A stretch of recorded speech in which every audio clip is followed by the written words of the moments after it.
Luna suddenly doubled over and vomited from the hyperventilation practice.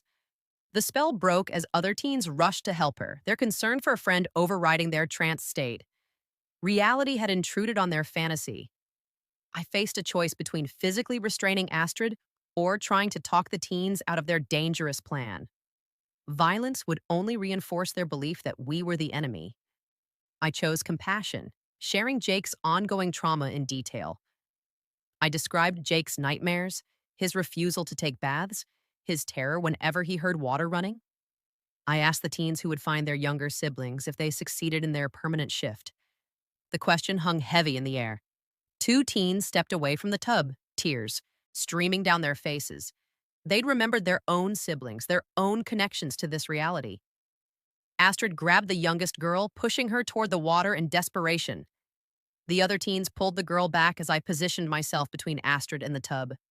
She collapsed to the floor, sobbing about saving them from pain like Jordan had suffered. Her grief poured out in waves, years of denial finally breaking. Astrid admitted she'd attempted shifting nightly for 3 years since finding Jordan's body. She showed us scars on her arms from her own drowning attempts. She believed she was too anchored to this reality to reach her sister. But maybe she could help others succeed where she'd failed. Parents arrived with EMTs just as Astrid's breakdown reached its peak. The teens chose to leave with their families, the spell of transcendence broken by witnessing their teacher's very human pain. Astrid rocked on the floor, repeating that Jordan was still waiting.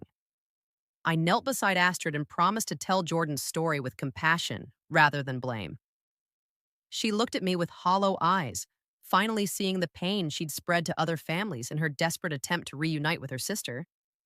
The recognition seemed to break something fundamental in her. Astrid voluntarily entered the psychiatric transport, clutching a photo of Jordan she'd kept hidden in her robe. The EMTs were gentle, recognizing trauma rather than criminality. Our community's teens watched their spiritual leader reduced to a grieving sister, and the mythology crumbled.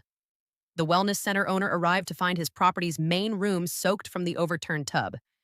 Instead of anger, he offered the space for our support group meetings. He'd lost his own daughter to online predators years ago and understood our mission. Over the following week, Emma called from treatment. Her voice was small as she described dreaming about Jake drowning. Finally understanding that reality mattered because people in it could be hurt. The breakthrough came not from therapy, but from imagining our brother's terror.